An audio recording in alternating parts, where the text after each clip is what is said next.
Time for the 49ers Rush Podcast.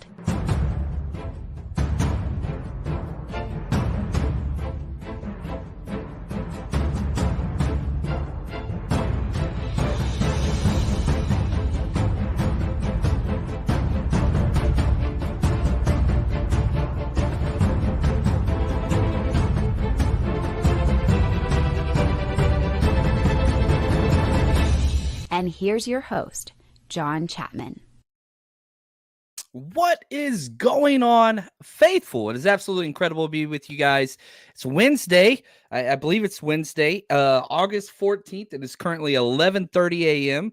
So if there is some type of news, I'm going to keep one eye on breaking news for you guys. But depending on when you listen to the show, that's the time period. No new Ayuk news. Did get a couple reports that he is out at practice. 40 hours of practicing currently, and that he's walking around, hanging out with the teammates. So take for that what you will. But this is episode 1182 of the 49ers Rush Podcast, and I'm pumped because I finished all my film breakdown for offense and defense. We did our offensive film takeaways. Today's episode is defensive film takeaways. We will, through the course of this, 25 defensive players took snaps in the first preseason game against the Titans. We're going to detail all 25. And so if you're new to this show, I just want to let you know we break down the minutia.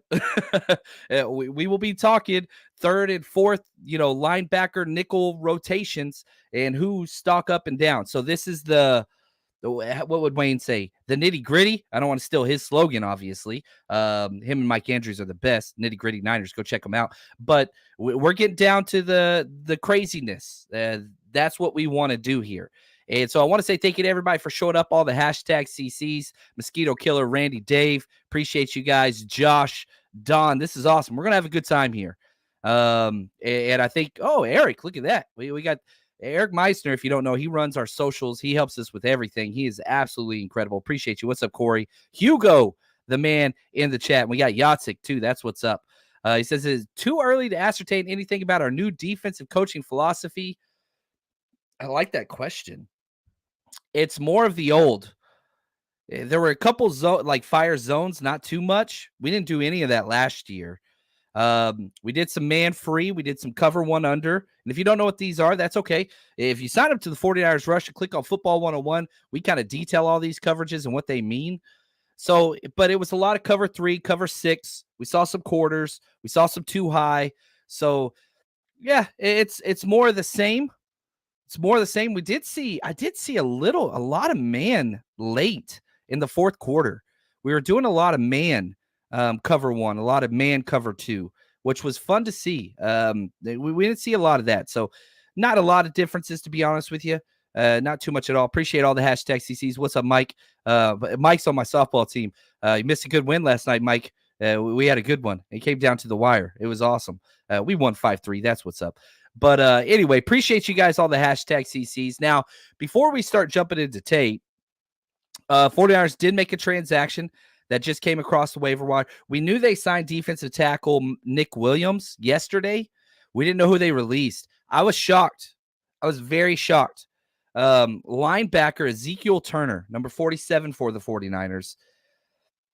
I was pretty shocked. He's one of those special team studs that's played in the league for a long time, and they paid a considerable amount to him to get him here. They waived him. Didn't think that he had a bad game. What did he have? 20 snaps. But yeah, I was shocked at that.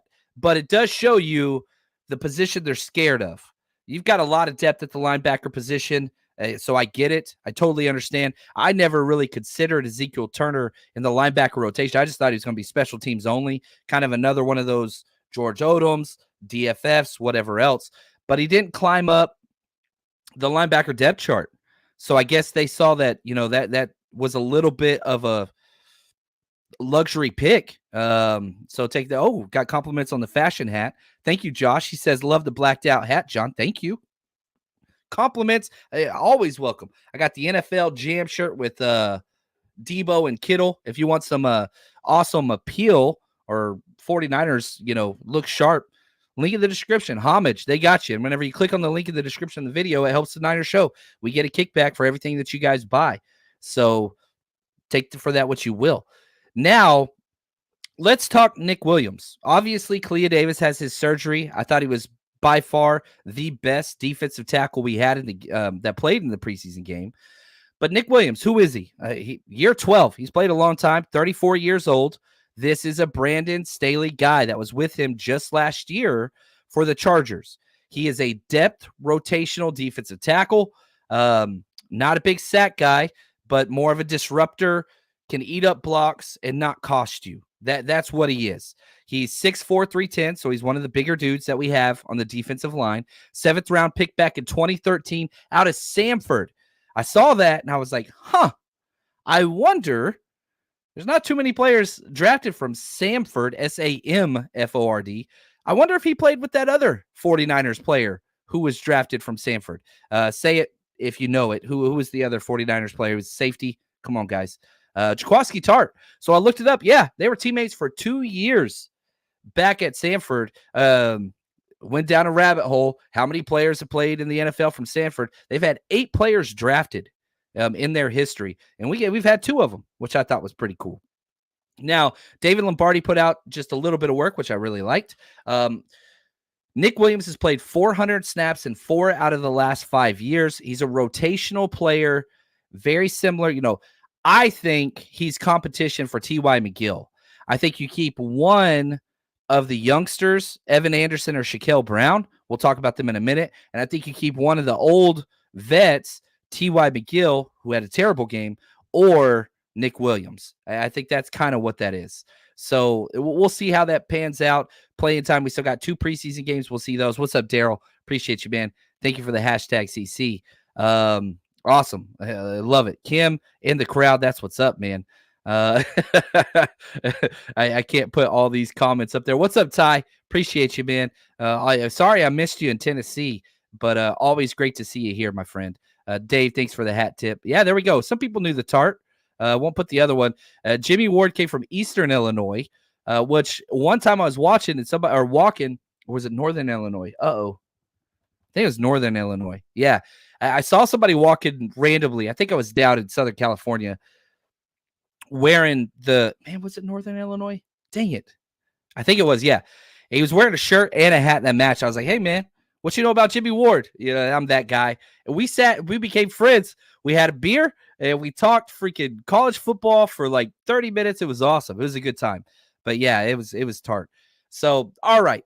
We got Nick Williams, a little more defensive tackle depth, which I still think we need more defensive tackle depth, and I still think we need more defensive end depth. Those 2 positions, not good. And, yeah, Ty says T.Y., different than Ty. T.Y. McGill didn't play good at all. So let's do that. Let's go through.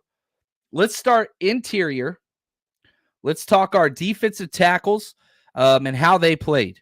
I like it. Oh, what's up? We got Rob D in the house. I love it.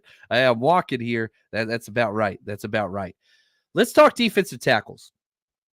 The best game by far was Kalia Davis, but now he's injured. Going to miss half the season. Now the question is, the Niners they don't know what to do. Because if you put Kalia Davis on IR designated to return, he counts as one of your 8 spots. If you just put him on IR, he's done for the year, just like what happened to J.J. McCarthy. And again, always providing context.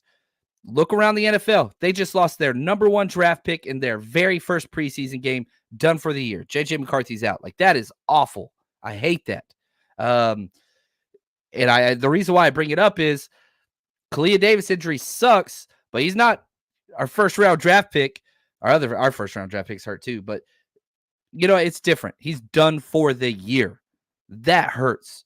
But, sticking with this, yeah, right here. Sorry, David. John, yeah, Nick Williams is a Staley guy. He's been with Brandon Staley. That's what it is. It's what it is. So, yeah, I don't know what to do with Kalia Davis. I think they put him on IR designated to return, but that's just an assumption at this point. We'll see. You're only allowed to do that with 2 people. 2 people.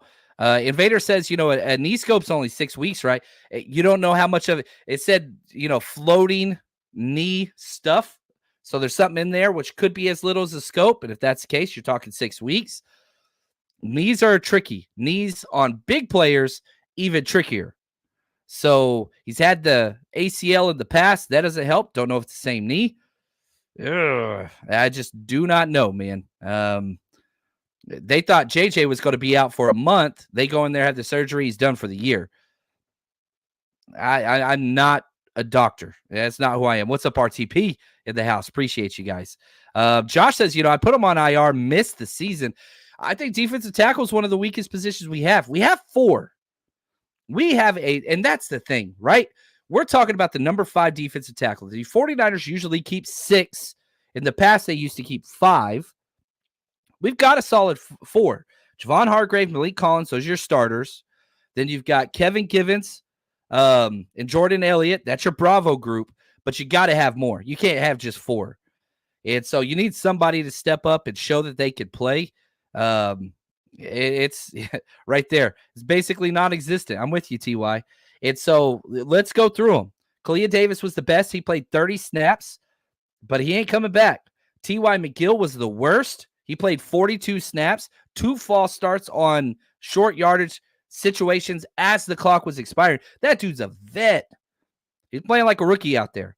And, he's hanging on, and I like T.Y. He helped us out in the past. But, if you cut him, I don't think you're losing him. I think T.Y. has a much better opportunity not making the 53 and coming on in the vet practice squad route and getting elevated. I could see that taking place. But I just really didn't like it. Now, the 2 guys that I want to spend most of my time talking about is Evan Anderson and Shaquille Brown. Now, Shaquille Brown was thrown out there for 28 snaps. It was a little bit of a disservice to him, but they didn't have bodies. They're like, dude, you got to play. Now, if you don't know about Shaquille Brown, he was an undrafted free agent. I think with the Titans and Rand Carthon, we poached him. We brought him over. So he was an undrafted free agent last year. This is his second year. He is big, stout, thick, doesn't move well. He's much more of a traditional nose tackle, but we didn't play him in that role in the preseason. We said go rush the passer. And every single time, and again, if you haven't seen, I have, our defensive breakdowns combined were an hour and 45 minutes. Our offensive breakdowns combined were like an hour and 20 minutes. That's all up on the 49ersrush.com on our Patreon channel. As soon as you sign up, you get access to everything. And it's free trial too. So if you want to check it out, see if it's your liking, sign up for free, watch a couple videos. If you don't like it, cancel, free of charge, whatever. That's how I feed my family. So I'm just putting that out there. Shaquille Brown struggled against pass rush, but that's not who he is. He's never going to be that. He is a run stuff, nose tackle guy only. And even at that, he wasn't great. Now, Evan Anderson, your undrafted free agent this year that you paid the most money to, still wasn't good. Very inconsistent tape. Got moved way too often off double teams. He can't do that being that big. He's still so raw. And it shows you why he went undrafted, right? Because he's got the size, he's got the strength, he's got the explosiveness. He's the one that did that front flip into the swimming pool whenever he found out Niners signed him. He's athletic and a big dude and explosive. He's just got a lot to learn. So Evan Anderson right now is my guy that I would keep, right? He would be my number 5 because he has potential. If somebody grabs T.Y. McGill, he's long in the tooth. He's kind of at the end of his career, whatever. Shaquille Brown's already been waived off of one 90-man roster. I'm not too concerned about losing him. Now you're bringing in Nick Williams, compete for that number 5, number 6 spot. But, man, I think this is one of the spots or positions where the 49ers can kind of hold a roster spot back. They've been keeping 6 defensive tackles. I think they only keep 5. The 4 I named in Evan Anderson if I was doing it right now. And then you could throw another spot at wide receiver, center, running back, whatever. But defensive tackle is a concern. We have 4 good ones. None of them are clearly designed run stuffers. None of them. That's a major issue. That's a major issue. Now, if we just look at pressures from the inside, Kalia Davis had 1 pressure, 1 sack. T.Y. McGill had 1 pressure. Shaquille Brown, 0. Evan Anderson, 0. Kevin Givens played 8 snaps on that first series. He got a 72.1 grade. That's fine. He had 1 solo stop, no pressures. Like, we've got all these pass rush specialist defensive tackles not getting pressures. Now, Tennessee did max protect a lot. Defensive tackle is a concern, guys. For me, stopping the run wise. Now, pass rush and whatever else, we better do pretty damn well there. Better do well. Right here, John. David says, whatever happened to Sam Aquanu? Is he hurt? Yeah, he's not out there. He didn't play at all. He was banged up. Had some awesome stuff in camp, but we ain't seen it. So we'll see. Joe, what's up, man? He says, late but here. That's all that matters, man. You show up. Don't matter how you get here. If you're here, you're here. And I just want to say thank you, guys. Appreciate this. This is awesome. I'm living my dream over here. And if y'all got questions or something that you want answered, please throw that in the chat. Tag me. Super chats, all that fun stuff are cool, but let's just have a conversation. That's what we're trying to do here. All right. Now, I like this. Invader. I'd argue defensive end is a bigger concern. It's getting worse and worse as each day goes on. Drake Jackson already done for the year. That's bad news. You got Bosa. He's incredible. You got Floyd. He's incredible. Your Turgros Matos is your 3. After that, nothing.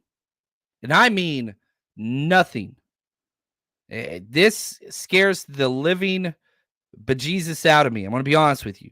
Josh, my man, executive producer, he helps us with everything. That whole 91 roster countdown. Josh, that's his handiwork. He has been on this guy for 2 years. And he says, my biggest takeaway is how bad Bill struggled on every single play. Maybe 2 to 3 positive snaps. I can tell he already watched the breakdown, and I'm with you 100%. My biggest takeaway from the entirety of the game, not defense, not offense, not special teams, my number one entire game, Robert Bill Jr. is not ready. That's my number, all right, you had him and Drake Jackson fighting for that number 4 defensive end spot. I don't even know if Robert Bill Jr. is fighting for the number 6 spot. I would be shocked if he was released. That's how bad it is. Do you create a fake injury and just stash him? So let's talk, okay? Because he played the second most snaps. You had 61 snaps out of 71 from Renardo Green. He played outside, inside corner. And then you had 51 snaps from Robert Bill Jr. He played defensive end, pretty much exclusively left defensive end, which is what he played in Georgia predominantly. Awful. This dude registered 24 pass rush snaps, 0 pressures, 0 anything. In fact, I didn't keep my tally score of how many times he got knocked down. It was over 8. You're talking every 3 to 4 plays, this dude is pancaked on all 4s, and I don't like being a negative guy. Yeah, I don't like doing that. Hey, Sin, how are you? You are awesome. Ty says, can't release Bill. We have to have it. We don't have any bodies. I agree. Yeah, right. We used to be stacked. What happened to our depth? They're all starting everywhere. Samson Ebicom was starting. He tore his Achilles or ACL, I don't remember. Artie Key is starting. Cleveland Farrell's starting. Everybody that we've had, Charles Minihue's starting. All those guys are starting other places. But yeah, Bill, it was so bad. The run game is such a major issue. He finally started to catch on at the end of the game, at least to do his assignment. But there were probably 4 or 5 explosive plays in the run game just because of Robert Beal. And I think a lot of people, you see those runs through the B and C gap, and everybody was going after linebackers and defensive tackles on social media. No, a lot of it was 5-1. Now, I don't think he's a lost cause. That's not what I'm saying at all. But it's to the point now where it's this dude's so far away from being able to be used. What do we do? How do we use a 53-man roster spot on somebody who we cannot allow to play in the run or the pass? And that's what's crazy. I think he's worse. His pass rush is worse than anything. That dude had 0 wins against any blocker at any point, at any time. And he played, how many snaps? 51? I don't know. Now, Mike says, do you think part of the problem was the Titans were playing their ones versus our, back guys? Robert Beal Jr. played the entire game. He did nothing versus the ones, nothing versus the twos, nothing versus the threes. So for some people, that might be true. Not for Robert Beal Jr.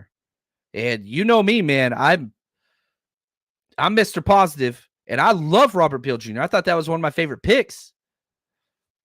It ain't now. It ain't happening now. Dave says, Bill did put on a bunch of weight. He did. Getting used to the Drake Jackson school of training. He doesn't look fast. Ugh. Yeah, and I do think that this is a for real possibility. Badger 49, he says, they could trade another third rounder for a Chase Young at the deadline. We did it to Omenihu. We did it to Jordan Willis. We did it to Chase Young. Looks like we're going to be doing it again. Now, there are positives on the defensive end front. I do think that we have two defensive ends I like that played. Josh says Garvin is DV4 or DE4. Jonathan Garvin came in off the street. That dude played 35 snaps. He was the number one rated PFF player, 84.1, really, really good. Impactful in the run game, impactful in the pass game. He had a 75.4 against the run, a 74.0 against pass rush. He was just, you saw 78 out there. He was making plays nonstop. He was awesome. 3 solo stops. Garvin, I could trust, right? So from a coaching standpoint, I ain't putting 51 out there. I can't trust him in the run or the pass. Can't do it. Like, I've not seen one thing. And I don't know if I want to say this, but if you watch the breakdown, there was one part. How do I say this? He messed up several stunts. And on one of them, Malik Mustafa blitzes outside. And Robert Beal Jr.'s only job is to shoot the inside gap and pull the tackle inside so that Malik can make the blitz off the edge. He ran into his own dude. He didn't even follow the blitz call. Then on another one, there was a defensive line stunt where Kalia Davis is supposed to go first. It's a TE stunt. Tackle goes first, in loops inside. He shoots upfield and runs into the knee of Kalia Davis. I don't know where Kalia Davis's knee got hurt, but it didn't look good. Now, Kalia Davis did play past that, but he played pretty much the whole game past that. But I'm like, did Robert freaking Beal Jr. just hurt Kalia Davis, one of the bright spots of our game, just because he doesn't know the damn stunt call? Like, a TE stunt is easy. D-line is the easiest position to learn in all of football. Defensive line is simple. Like, you literally just play your gap once you're lined up, and then, TE stunt strong side. Like, okay, tackle goes first, T's first, E goes in. ET stunt, right? River Lake call. Like, you're shooting inside because we're blitzing outside. How do you miss both those?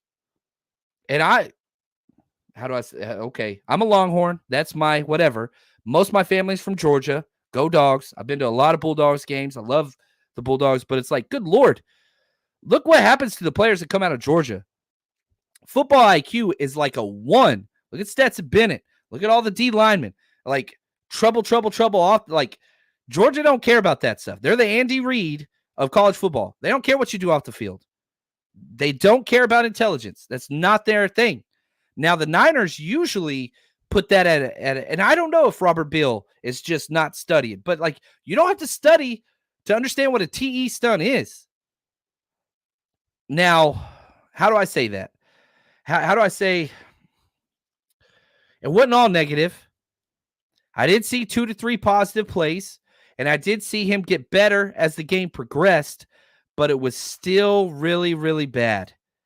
Right here, Josh. Yetur Gross-Matos, he didn't play much. He played that first series with a little extra. Where's Yetur at? Here, I'll filter it by snaps. He played 10 snaps. He had a 65.5 grade, no pressures, no solo stat, nothing. He just played 10 snaps. He didn't look great. But again, Yetur Gross-Matos are 3. He did only play against their starters, but take that for what you will. You know, he was out there against J.C. Latham, who, that's a top 10 pick, man. Take that for what you will. That's not who Yetur Gross-Matos is going to be. He's not dominating top 10 picks at tackle. That's not what it is. But the other positive, and so hopefully from a 49ers standpoint, we've got to talk about number 58. Alex Barrett played 46 snaps. I love Alex Barrett. I love this kid. He's been with the Niners forever. Practice squad, 3+ years. Last year, we had all those injuries at the defensive tackle spot, started with Armstead. They told him, hey, man, we're kicking you inside. It's not your position. You're a small defensive end. We're going to push you inside the defensive tackle because we need snaps. We'll keep you on the practice squad the whole year. It was kind of a handshake deal, whatever. Alex Barrett says, sure, does whatever the team does. Plays out of position, gets dominated on the inside, like had no time to prepare for anything. Ruined freaking half of a year development for him, but we had to have it. It's kind of like the Jalen Moore treatment. Well, this year, he's back at end, and he has been so consistent in training camp. Always around the ball, always close to the quarterback. Is he an all-star? No. But you look at what Alex Barrett did out there. Second highest rated player that took a snap, 46 snaps, had an 80.4 grade, 2 pressures, 1 quarterback hit, 1 hurry, 1 batted ball, 5 tackles, 3 solo stops. 58 was making plays out there like a madman. And he was doing it against their starters. He was doing it against their backups. He played well into the 3rd and 4th quarter. Didn't matter. I'm telling you, Ty, thank you. Alex Barrett is the new Kerry Hyder Jr. 1,000%. Ultimate try hard. And on the plays where Alex Barrett didn't win, he's chasing down plays opposite field outside the numbers. Motor goes 100 miles an hour all the time, does everything you want to do all the time. I love this kid. Now, his ceiling is non-existent, but he knows the team. He knows what to do. I'm telling, if I was setting, okay, so like you're telling me I get to keep 5 defensive ends. Bosa, Floyd, Yatir, those are locks. After that, it's a joke. I'm sorry. I'm taking Alex Barrett, and I'm taking my man, number 78, Jonathan Garvin. That's who I'm taking right now. Sam Aquanu, we ain't seen him play live action, but he's in that conversation as well. I might sandbag some spots and try to get him back, but I'm keeping Alex Barrett. Like, he's my number 4. I hate that we did not draft a defensive lineman. I hate it. We needed a tackle. We needed an end. Instead, we went and traded 2 fifth-round picks on a damn running back with injury concerns that's never started a game. It's not Isaac Guerendo's fault. It's not his fault. It's not his fault. I don't like it. You got to draft linemen, man. And I know, we don't know how they're going to make our roster. Well, this stuff happens. And so you thought you're getting Drake Jackson back. That didn't happen. You thought Robert Beal would take a step forward. That hasn't happened. You got to build through the trenches. And now we're kind of behind the 8 ball. This has been who we are. And it's not like we have a bad defensive line. We still have a top 5 starting defensive line group, top 3 probably. But we rotate. Man. Whew. Right here, Badger says, Chris Kusarek hasn't really developed anyone in a long time. The guys he's developed got paid. Arden Key, Cleveland Farrell, Charles Omenihu. Like, he could develop top-end talent that's not coached well. That's Kusarek special. I don't think Kusarek special is taking diamonds in the rough and getting them to be better players. Obviously, a little bit of an increase there, but you got to give Kusarek something to work with, and he can get the best out of it. That's my evaluation of Coach Kusarek. I still think that he's a good coach, but he hasn't developed back into the roster, guys. I think that's what it is. And if I'm trading somebody, I want defensive end help. I do. Now, this right here, Corey, I completely disagree. I do not want Hassan Reddick on this team at all. He is not the type of guy that fits what the 49ers are. He sucks versus the run. He's a me-first guy only. Every team that has him wants to get rid of him. It doesn't matter. The sacks are great, and he would make the 49ers better, but he wants top end of the market money, and he's going to be a locker room problem. He criticizes coaches. He criticizes players openly in the media everywhere he's been. I know he's good. Rick Torres says, I wonder how much it would cost for Judon. He wants a new deal. You got to pay him. That dude's he's going to get $20 million plus. So that's a problem. The 49ers need to get players with 1 year left on their contract. First thing you got to do is you got to handle Ayuk's business. And then you got to handle Trent business. Then you could deal with other stuff. You got to deal with those right now. So anyway, Matt Barrows tweeted out 4 minutes ago, Brandon Ayuk made a couple training camp catches today. Happened to be from the equipment staffer at the end of practice, but it's something. I love it. But the fact that he's out there watching practice definitely is not a bad sign. But come on, man. Let's get this done. Oh, look at this. Speaking of legend, Johnny Dale's Football Academy, man. That dude's awesome. Shout out to your man, Adam. He helped us out in Nashville. It's so fun hanging out. We're just kind of going through our defensive tape, which, Johnny Dale, you want to learn advanced calculus, as Wayne said on 49ers tape. Go subscribe to his channel. It's freaking incredible. He does the best of the best. I learned from him a lot of times. Very, very good diagnosis of all things tape. Now, we've talked defensive tackles. We've talked defensive line. Let's go to the backers. We'll go front to back. Let's go to the backers, which we just lost one of them, which I hate that happened. But if you want to support us, you want to watch all the breakdowns, here's how you do it. I am so excited to announce our new platform launched, the49ersrush.com. We've been active on Patreon for years, and we're still going to keep that community going. But the 49ersrush.com has everything Patreon offers and a bunch more. You want to watch player breakdowns? Guess what? You click that.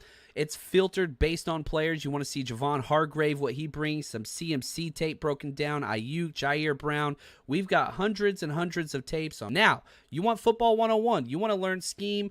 Guess what? We've got every single offensive, defensive, special team snap. Head over to the 49ersrush.com, sign up, join the community, and plus we got a 7-day free trial. So. And, just a real quick update. This doesn't really have much to do with me. Apple iTunes, if you're one of our Patreon subscribers, I want to say thank you. Unbelievable. Again, Patreon and the 49ers Rush is how I feed my family. That's how I pay my bills. And I hated being dependent upon Patreon. And so PB Systems help us build the 49ers Rush website, which is kind of a Patreon alternative, but way better in every way. I keep 100% of the subscriptions that go through the 49ers Rush. Patreon keeps like 12% if you're signed up there. Now, Apple, if you sign up and download the Patreon app and subscribe through them, they keep 30%. Now, if you're already subscribed, it doesn't change anything. But in the future, Apple's taking a lot of money away from a lot of creators. That's why the 49ers Rush, I keep 100%. That's all ours. And so if you want your dollar to go further, that's the place for that. I'm not telling, if you're already on Patreon, stay there. Don't cancel. But in the future, if you are looking to sign up, the 49ers Rush is the way to go. I hate that Apple just changed that. Like, they're taking all, I hate it. Anyway, that's a whole nother conversation. But now let's talk linebackers, because this is probably the biggest dispute between watching tape and PFF. And let's go through and let's talk about the things that they were right and wrong about. The lowest graded player for the 49ers on PFF was D. Winters, which was ridiculous. Absolutely ridiculous. Now, did D. Winters have a clean game? He did not. He did not. Lots of over pursuit. His zone drops are not getting near enough depth to help against the layered concepts. He jumped the wrong route a few times. He had 2 missed tackles. I get that. All those things are true. But to say he was the worst player, this is the negative, and where the analytics community misses a lot of things because of the splash plays that he continued to provide. This is a very positive game for D. Winters. Is he ready to be that number 3 linebacker? In my opinion, I'm taking him over DFF. The 49ers are going to start DFF at that 3 spot. I'll tell you that right now. I disagree with that because DFF doesn't even bring the splash positives. He only brings the same negatives in coverage that D. Winters continues to show, which is a problem. But the ceiling of D. Winters is very high. The ceiling of DFF is not. And so I think that's it. Okay, here we go. Johnny Dale. Dude, take this as gospel. He said, such a head scratcher on winner score. Same as Pooney's grade. Yes. Like, there are issues. And like, here's another, I was trying to figure out why is D winner score what it is. You go over to the reception targets. He allowed 4 catches on 4 targets. Well, the way that PFF diagnoses zone coverage is who's closest to the receiver when they catch it. That's against that player. That's not how zone coverage works. And so there's definitely a misconnect there. It's just what it is. But D Winters was awesome. I mean, he was all over the place. Was it perfect? No. But we constantly keep seeing, and the 2 biggest plays that DFF made were wiped off by penalties. That huge hit against Will Levis in the ones to stop the touchdown, but Ambry Thomas is freaking holding people and giving. Anyway, not talking there. Anyway, D Winters, I thought had a very positive game, and we just keep seeing the explosives jump up. You remember Fred Warner said he had the best OTAs of anybody. I think he's had a great camp. He just needs more reps, just needs more practice. And so these preseason games, I love. He got 36 snaps. He got half the snaps. I hope that continues. I really, really do. Now, Jalen Graham. He played 33 snaps, and I thought Graham had some good moments. Graham gets the fewest reps out of almost everybody. Him and Tatum Bethune don't get reps in training camp. They watch a lot. They're not even out there on the first and second team kickoff return. Like, they're not out there. It's problematic. I like Jalen Graham. I really, really do. He had a missed tackle. He had 2 tackles, 1 missed tackle, 1 target, 1 reception on 1 target, whatever else. The problem is Jalen Graham has instincts that set him up for failure a lot of times. Late in the game, they're trying to run the clock out, the Titans, and he's a backside backer on this play, and he shoots the backside B gap thinking he can hit that crease and make a tackle on the backfield, which is what you want. You want the aggressiveness. He wasn't very close. And so then the running back gets through the defensive line. Robert Bill's pancaked on the side, and the backside angle cutback was there. Now, he got tripped up, and it didn't result in a first down, but it's like he sees the gamble. He sees the explosive Jalen Graham. He just can't cash it in consistently. But he's like the Matrix, where like you're like, whoa, what do you see? He's like, oh, I just see blonde, brunette, whatever else. Like, he's like, I don't even see numbers anymore. Like, he's close. He's just not there yet. So Graham is more of a wait and see, way behind Winters. Winters is in competition for starting reps as that number 3 guy. Jalen Graham, far behind Winters, but the potential and upside is there. It really is. I thought it was a good game, not a great game. Curtis Robinson, I'm wearing an NBA Jam shirt, right? This is the NFL Jam shirt. Curtis Robinson was this game. I didn't think he was great early. I didn't think he was great late. But he had 1 drive. We held him to a field goal. No, this was the 4th down stop, right? Where Malik came in and blew that dude up. The first 3 plays of that series were all Curtis Robinson, and they were electric plays. 3 plays in a row, Curtis Robinson played out of his damn mind and then went back to normal.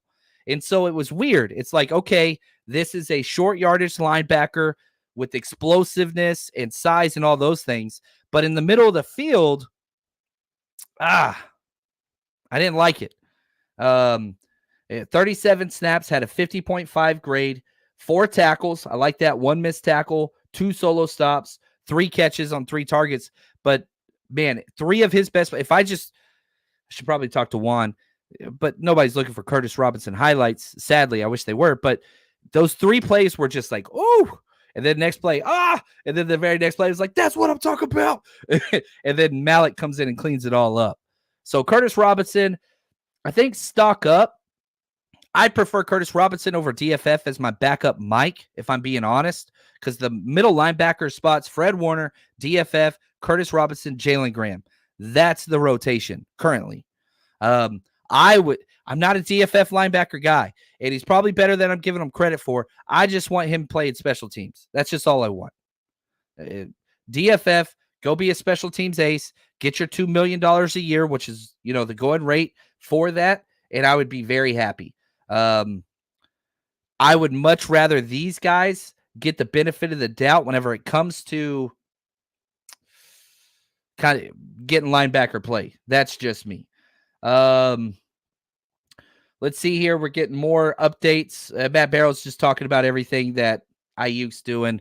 Ayuk has some words with Diamador Lenore after Demo breaks up a pass on the sideline during red zone drill. So seems like he was much more active in practice than he has been in the past.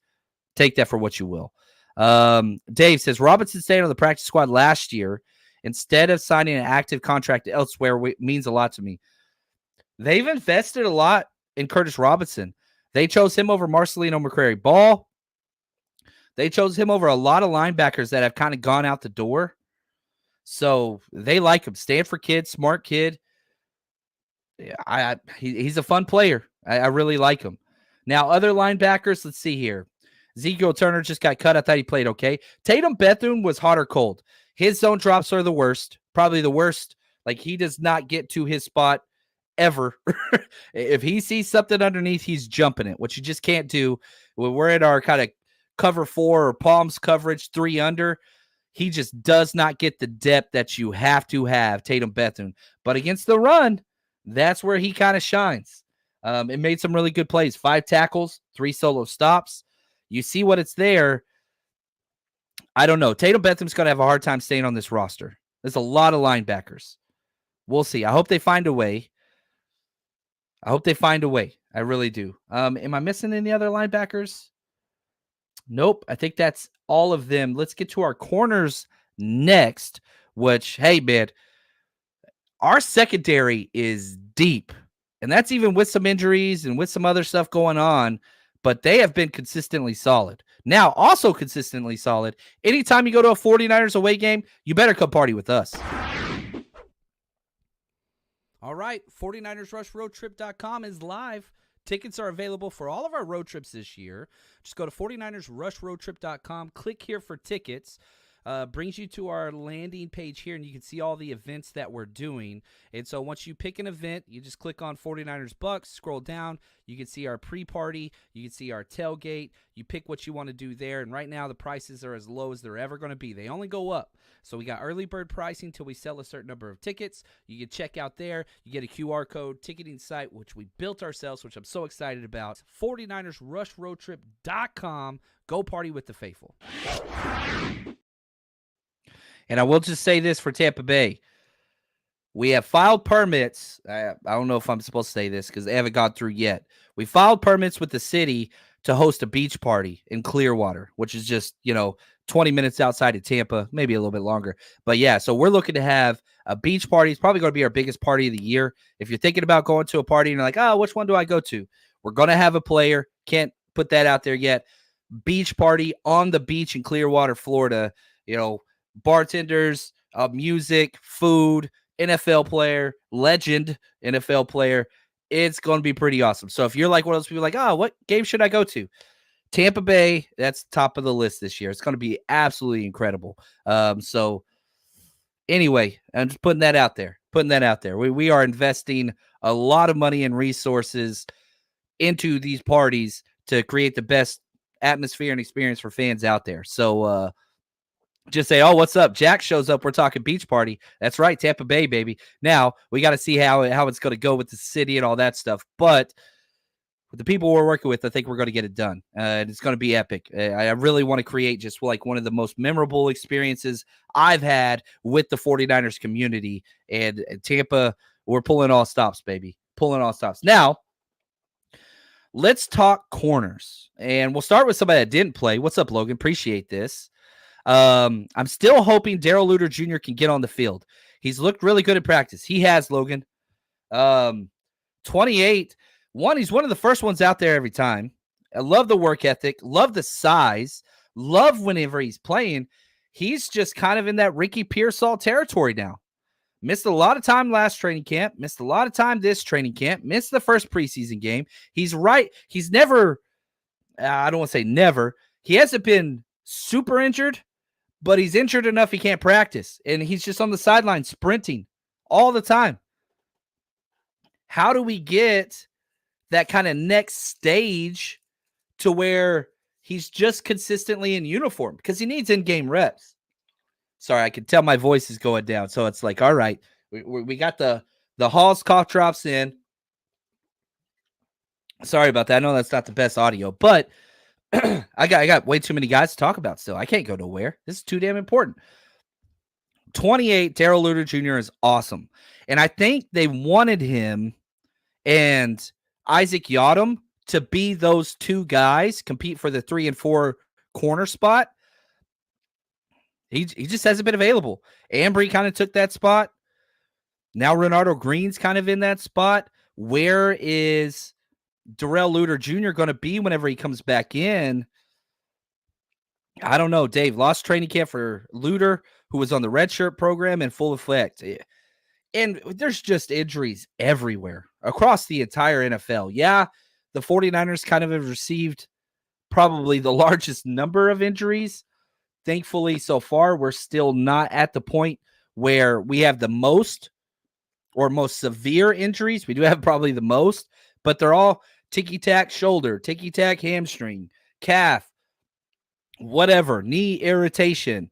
Like, that's an issue, but you got to push through it. So let's talk about the guys who did play. Now, the top-rated corner from PFF was Samuel Womack. I'm not shocked at all. Played 36 snaps as an outside corner. Samuel Womack's for real. Might be one of my favorite corners against the fade route. He runs stride for stride with everybody. In camp, he does the same damn thing too. He is just Samuel Womack's him.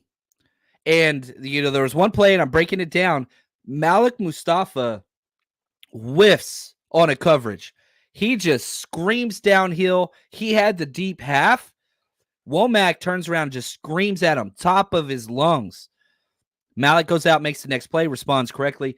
Womack is a damn good player with way more versatility this year because he's also getting a lot of the nickel coverage. And so, you talk special teams. Yeah, Samuel Womack's as good as it gets.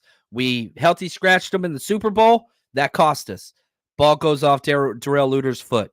Was that Darrell Luter's problem? A little bit.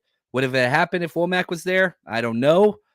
It was a little more Ray McLeod than it was Darrell Luter, but still, it's what it is. He's got to be out there. And yeah, Logan, Kyle just doesn't seem to trust him. I wonder who's making that choice. I think it's Nick Sorensen. He was the Nickel's coach that said, I don't want him at nickel. But you talk physicality, and that's the thing. Jimmy Ward said, I forget, I think it was Eric Armstead's podcast or whatever. On somebody's podcast, he said they didn't think he was physical enough. Dude, he is so much more physical than a lot of the corners we have in practice. I've been to so many practices. Anyway, I'm a big Samuel Womack fan. I think everybody knows that. That ain't going to change. Rock Ya-Sin, the most physical corner we have. He's just awesome, man. He bullies everybody in practice. He's the antithesis to Juwan Jennings, just on the opposing side, right? The mirrored player, former boxer, wrestler, been through, played at Temple, all that. Like, he's just tough. His name's Rock. You know what I mean? He just keeps doing what he does. 60.3 grade, 3 tackles, targeted 4 times, 0 receptions. Tell me you don't like that. Did have 1 pass breakup on the sideline. Incredible. At Rock Ya-Sin, my depth chart, okay, if week 1 was right now, and I had to make my corner depth chart, okay, I'm going Charvarius Ward, Diamador Lenore, Isaac Yadam, Rock Ya-Sin. Those are my 4 corners. 5, I'd probably take Womack right now over Renardo Green. But Renardo Green's promising, and I really like him, but he's getting there. He's not there. He's getting there. But that's my depth chart currently. It's not the 49ers. I'm putting Darrell Luter at the bottom until he can play. Until he can play, I'm putting him at the very bottom of that list. Renardo Green, he was the next corner, 52.5. He had 4 tackles, 1 solo stop, gave up 4 receptions on 5 targets, had a 96.7 passer rating against. Just his head was in the backfield too much on his zone drops. And that kind of like his thing right now, he's good man corner. Renardo Green is a good man corner. We're not a man run team. We're not a man coverage team. Yeah, we do a little man. And the few times we did, I thought he did well. He's got to get a feel, get to your zone drop, but you don't guard an area. You guard a guy in your area. And so you'll see him get to his drop, but look at the quarterback and not pay attention to the hook curl route that's right outside of his shoulder and gives up too much space there. So it's zone coverage, but when somebody comes into your zone, you're basically playing man. He has not adapted that yet. There's glimpses in training camp. There's glimpses on tape. It's just he's not there yet. He just needs more reps. And there were a few times where he was slow to react, and I blame the coaches because they're playing him inside and outside. I think that is a tremendous mistake because this kid is already showing he's thinking too much. He's thinking too much. He's not playing off feel. He's not playing off instincts. So how do you help that? If you've got too much on your mind, you hesitate. It's the laws of football. If it's too complicated, you just wait, and the gerbil's got to process and run faster, and then you go. I saw it 3 or 4 times in this game tape. Let the kid learn one position, please. Let him. Now, the good news is you're not going to be reliant upon Renardo Green to play a lot of quality snaps early. I don't think that you are. In fact, if I had to put a nickel out there, let's just say, God forbid, something happened to Demo and you needed a nickel, I'm putting Chase Lucas or Samuel Womack out there now first. That's just me. I love Renardo Green, and he's shown me he deserved that second-round pick, but it's kind of the whole Shanahan redshirt system. It applies to this kid more than anybody. He should only be a nickel.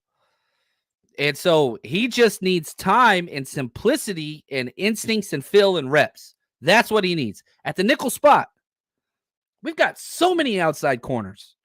So many. And I think that his ceiling is there. Ooh. But just like, come on, help him out. What's up, Matt? Oh, my man. Says, sup, John? It took me a long time to forget the Super Bowl. I'm back. Everybody's got a different date, man. And the fun thing is, we get that message and I get that email 3 to 4 times a week. The pain, everybody deals with pain differently. Right? You got those friends that, they break up or they're in a relationship that ends and they're out of the scene for a long time. And then you got your other people that relationship ends, heartbreak happens, and they're on a date on Tuesday. We're all different paces, Matt, but appreciate you, man. So glad you're back. Yeah, Josh, should be nickel only. I agree. Renardo Green will be ready year 2. That's the plan, right? Sid says, I must be slow in that regard. Still haven't gotten over it. Oh, man, that's all. Sid's one of the most positive human beings I've ever encountered. Her and her husband, both just great people. But, yeah, the pain, it's still there. And it's funny because I was making fun of a Cowboys fan on my softball team. And I don't know, like, obviously, the next championship, whenever it comes, it's going to come. It's going to be incredible. I don't know if that fixes the hurt. Maybe I'm going through therapy right now with you guys. That doesn't fix 2019, 23, 2012, 2013. It doesn't fix it. Fixes some of it. I don't know. Anyway, take that for what you will. It's what it is. Oh, this is great. Jim Everett, 0 depth, 49ers are doomed. Wow, the Rams talking about 0 depth. That's hilarious. You and Stetson Bennett, have a good time, buddy. Yeah, that's awesome. Jim, I do appreciate you, though. Jim, you are consistently in here talking trash. Trash talk is my love language, so always bring it. Just please be respectful of the other people in the group. But, yeah, you're a Rams guy and a Niners thing. I know there's not a lot of great Rams shows. I know there's not a lot of Rams fans. I mean, especially if you live in LA, you got nobody to talk to. You're welcome here, man.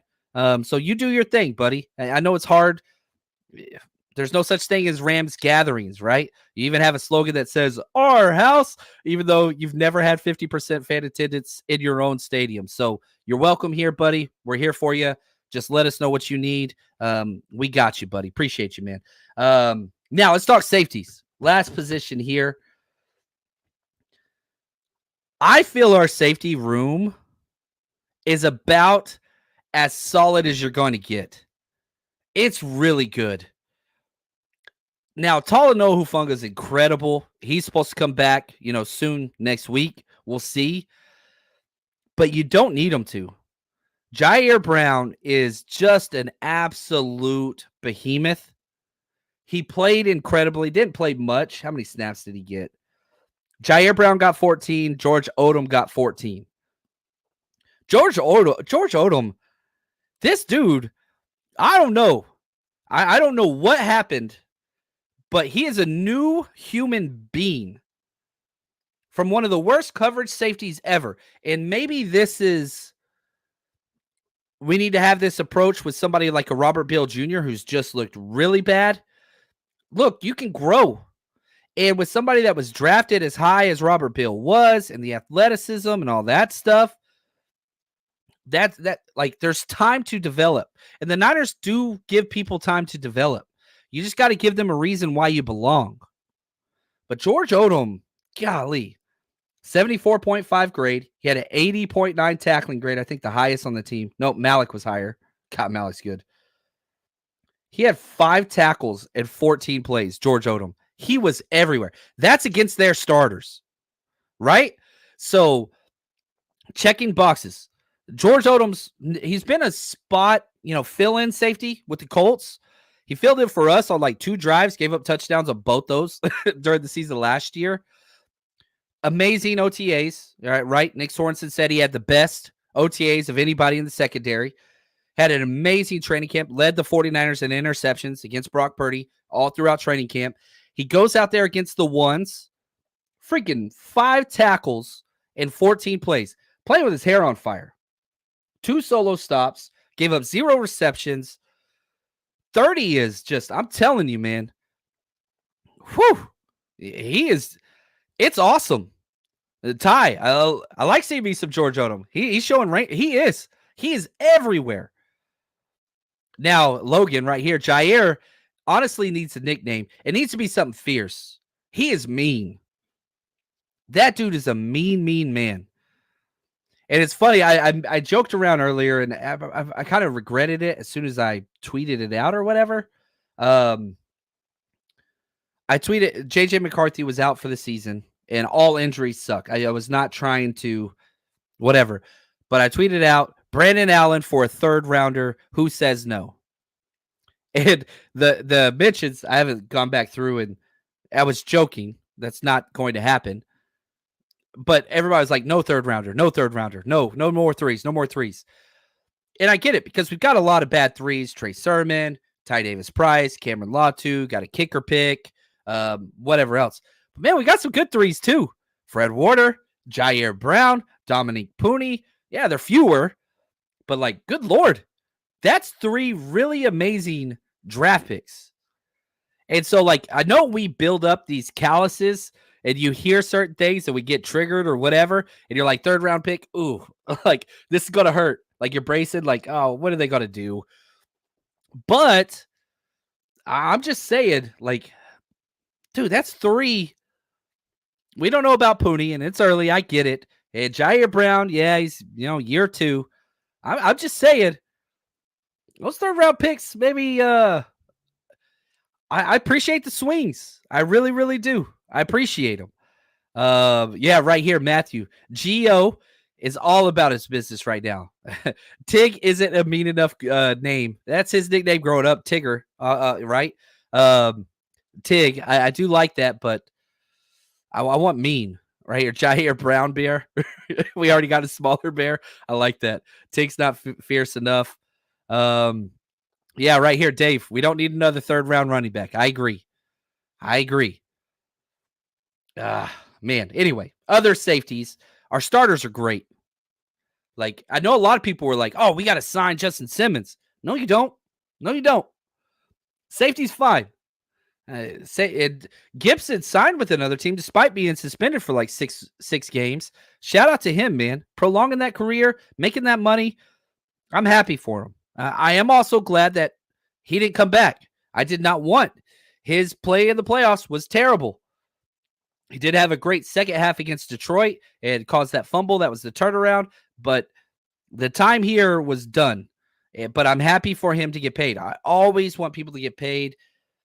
I hope Brandon Ayuk gets every damn penny. I really, really do. Generational wealth is nothing to scoff at. Now, other safeties. Let's talk Malik Mustafa.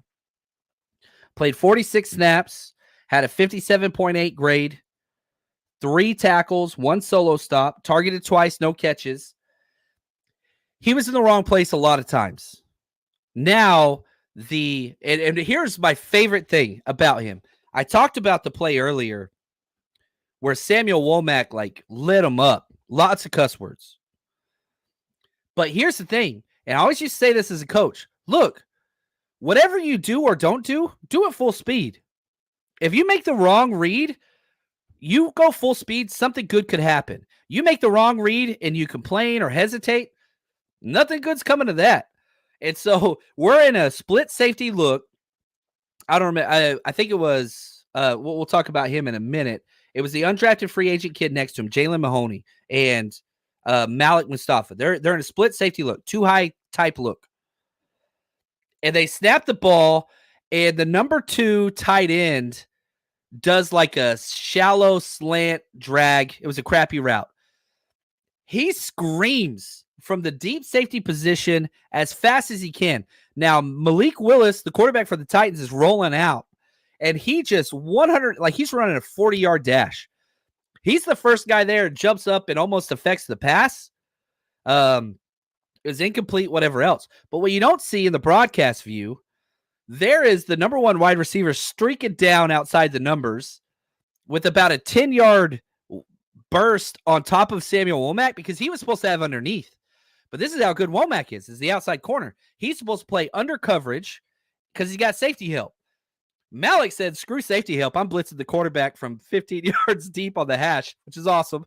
But anyway, Samuel Womack looks back and like, oh, crap, and turns and tucks it and catches up to the guys, an incomplete pass. But my point is this. Malik Mustafa made a mistake, but he made it 1,000 miles an hour and like actually got a pressure on the quarterback, which was awesome. So like, you're going to have these miscues. You're going to have these mishaps. We saw him with Hufanga his rookie year. We saw him with Jair Brown his rookie year whenever he filled in for Hufanga. We're going to see the same thing with Malik Mustafa as well. But you see the physical presence, the hitting, the tackling, the impact plays on 4th down. Gosh. Oh, man. I love this kid. He was my favorite draft pick that we had. As not my favorite or top-ranked player, he was my biggest value pick that we made. My rankings where the 49ers took him, Malik Mustafa was him. That was the one where I was like, oh, look at that, a value pick, which we don't usually do. That's okay. I'm not a GM. This is my own whatever. They put in way more time than I do. They know more than I do. That's factual. But this was a pick where I was like, man, that's pretty damn good. That's pretty dang good. So I like Malik. Logan, appreciate this question. He says, Chapman, if Huff comes back and has a great season, do you pay him or do you let him walk and have Brown and Malik be our new tandem? The 49ers draft players to replace this is the whole Laken Tomlinson, Aaron Banks thing. This is their MO. Who are leaving on contract? Let's replace them. If it works out, we'll switch them out. Let's move on. If Hufanga has another all-pro season, I think you keep them. You can keep safeties because they're so cheap. Like, safety is the second most devalued position in the NFL, like running back. Well, look at the 49ers at running back. What do? You trade premium capital, you pay premium capital, but it's still like, what, $16 million? For Christian McCaffrey, that's awesome. It's less than that to keep Hufanga long-term. So, I don't know. The problem is the 49ers are going to have decisions with Dre Greenlaw, but behind Greenlaw, you got winners, okay? Then you got Demo behind Demo, you've got Renardo Green. Behind Charvarius Ward, you got Darrell Luter, right? You see what I'm saying? Like, this is what they're doing. Okay, Aaron Banks, now the Laken Tomlinson role. Behind him, you got Dominique Pooney. That's the way this team is built. So the 49ers have to look at it and say, who of these red shirt backups is ready to step up into a role?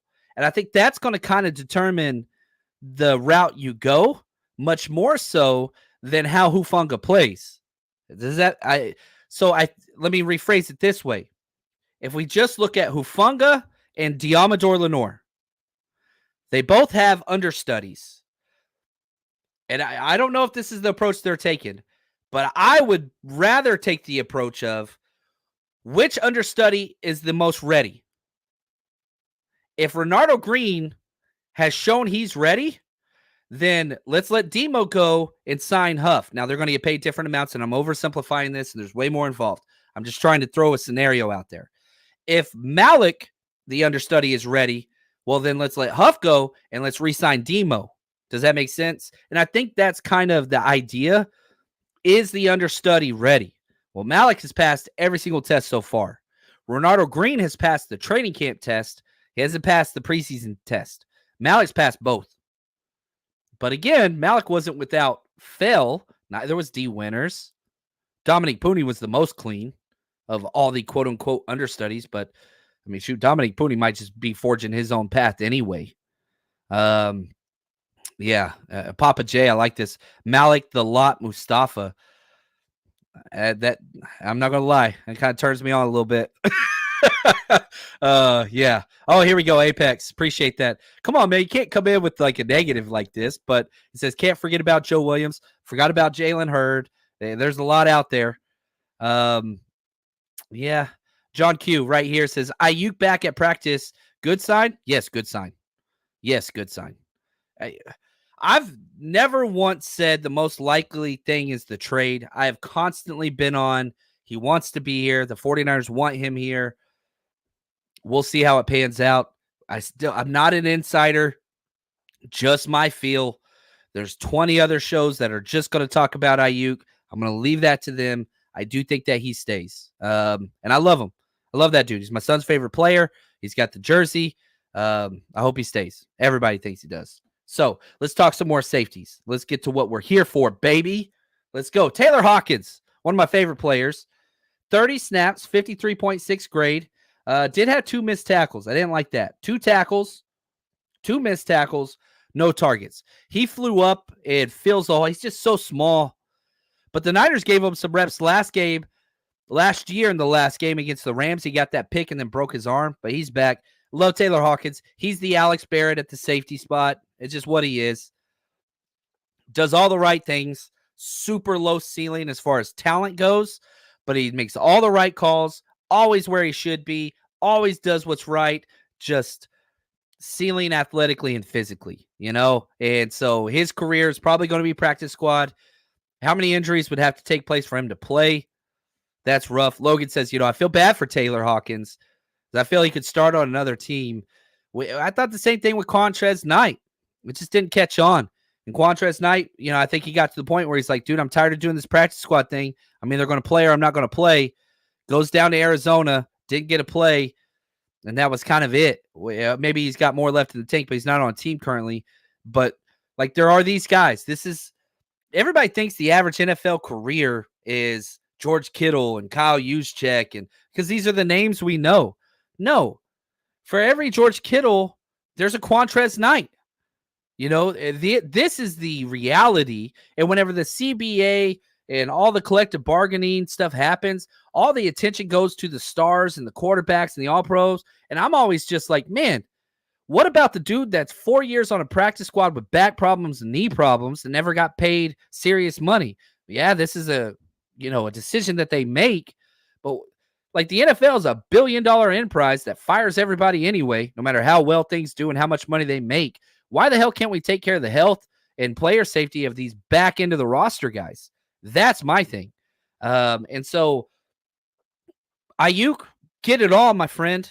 Get it all. And like, you do you. Build for your family. But you got to understand, for every Ayuk, there's 10 guys There's Alex Barrett's. There's Taylor Hawkins. There's Jalen Mahomes. There's Shaquille Brown. I mean, good gosh. There's Tracy Walker the third. Ezekiel Turner. Like, there's so many of these guys that just, they're never going to make the money to get whatever. And I'm not saying they're being underpaid. I'm just saying take care of these guys because they're the ones, they're going to have health issues just like everybody else that are in the NFL. It's just what it is. Now, let's do, I think we got one more safety. Jalen Mahoney. Man, that dude, he showed up. 49 and 27 snaps. I can't look at one number and say a different number. I'm not that smart. Can't walk and chew. Jalen Mahoney, he's been fun. He's really showed up. 69.9, nice. Only one tackle, whatever. He wasn't really tested much in coverage. No targets his way. Just was where he needed to be. So I don't think it's like a stock up, but it's definitely not a stock down. And, if you've got to keep Jalen Mahoney or Taylor Hawkins on the practice squad, that's a difficult decision because the upside, that's Jalen Mahoney. The consistency, if you need somebody to play, that's Taylor Hawkins. That's going to be interesting. Just kind of the way that goes. And then Tracy Walker, who came in late in the year, number 35, got 11 snaps, didn't play well, 32.2 grade, 1 tackle, 1 missed tackle. That was about it. They're just shuffling those back end guys just in case there's an injury and you've got special teams help and all that. So we have officially touched on all 25 defensive players that took a snap. Now, again, go to the 49ers Rush, watch some of this. And you're like, man, dude, I ain't got 2 hours to watch tape. That's okay. Just watch the starters. Open up first half offense, watch the first drive, done. Open up defense, first half, watch the first drive, done. Like, just start to get a feel for some of the players that are going to be contributing significant plays and minutes to the 49ers. Understand those guys. Does that make sense? And then, if you're a diehard, crazy person like Dave or like Logan or like Sean or like so many of you awesome people, Josh, Sin, then you can watch the fourth quarter of the first preseason game and see how these pups perform. It's pretty fun. It's a lot of fun. Now, let me just refresh and make sure there are no new news. I think that's a saying that you could say. There is not. Now, I do want to let you know, man, we only got a few days left. 5 days till we announce our winner of the 2 tickets, 2 club level seats. These tickets are going for $1,800 right now. Anyway, we're not making money on this. It's $20 per entry, or you can get 3 entries for $50. Just go to the 49ersrush.com. Follow the direct link in the description of this video or podcast, however you're listening. It's the best way. I mean, this Monday Night Football home opener, club level seats, food, all that stuff's in there. Great seats. Going to be a good time. We just want to make an awesome experience for somebody out there. But you guys are the absolute best. Cannot say thank you enough just for allowing me to do this. And one of the cool things, I've met so many awesome people. And one of the awesome people that I've met is the rapper known as Keyman, who's awesome. He's got a new 49ers rap song coming out. We reached out, we've been talking, and he wanted me to include this in our outro. It's not out yet. Should be out in about a week.